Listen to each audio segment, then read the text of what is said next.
Hey everybody, how you doing? Jen Albring here, and welcome to Gout Stops Here. So today I want to talk about alcohol and gout, and are you at risk? So I am a gout sufferer for well over 15 years now, and I actually contracted gout or got gout, whatever you want to call it, in my early 30s, which is very, very rare. Um, and the reason I got gout was because of excessive drinking. Now, I had a severe drinking problem. I was a daily drinker. I would classify myself as an alcoholic.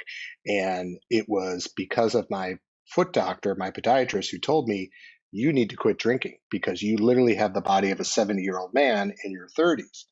And that's what led me on the trail to eventually quit drinking alcohol for good. And since then, I've maybe had one flare up that required doctor's assistance. Okay. Everything else has been handled through diet. Okay. So the way alcohol affects your body is that alcohol is high in purines. Okay. And purines are then turned into uric acid, and uric acid is what forms typically in your feet, your ankles, right, but it can happen in your elbows, your wrists, and this creates uric acid buildup, which then turns into these crystals, right, these little crystals, and it's almost like rats taking bite out of your feet. It's the most horrible pain. If you experience, you know what it is.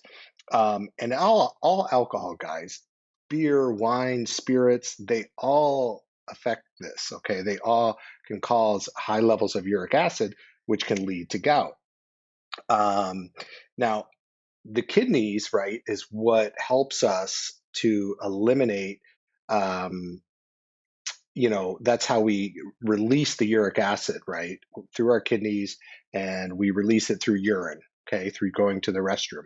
What happens is, as you're bringing in too much alcohol, too much uric acid, you're kind of battling with your internal organs, with your kidneys, and they don't have time to break it down and produce it. So it starts to build up, build up.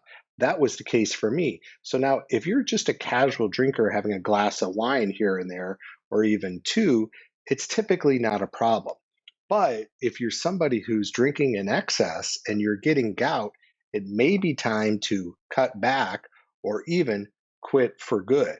Now, if you're enjoying this so far, please subscribe.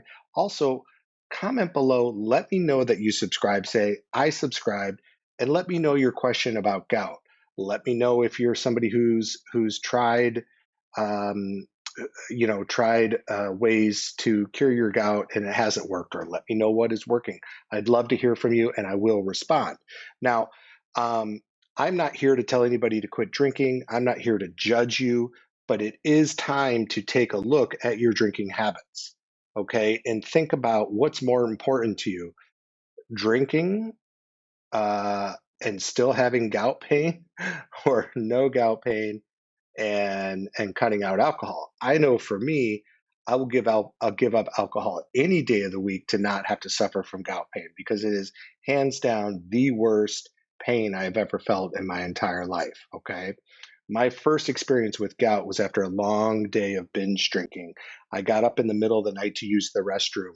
I sat over on the side of the bed and I went to put my toes down, right, to get up. And I literally crumbled to the floor in severe pain. I had to crawl to the restroom.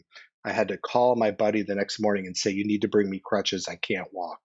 That was my first experience, my first flare up with gout. And that's when I was first made aware of my drinking problem and how it was affecting my gout. So, what the reason I tell you this is just to take a look at your drinking habits. If you're having gout flare ups, maybe you are drinking too much. Maybe it's time to cut back. Maybe it's time to quit. Now, there are many ways to cure gout, and you can actually cure gout naturally, guys, just changing your diet, changing your habits. If you want to learn more, click on the video link below in my bio and learn more about it. Thank you so much for watching, guys. Have a gout free day.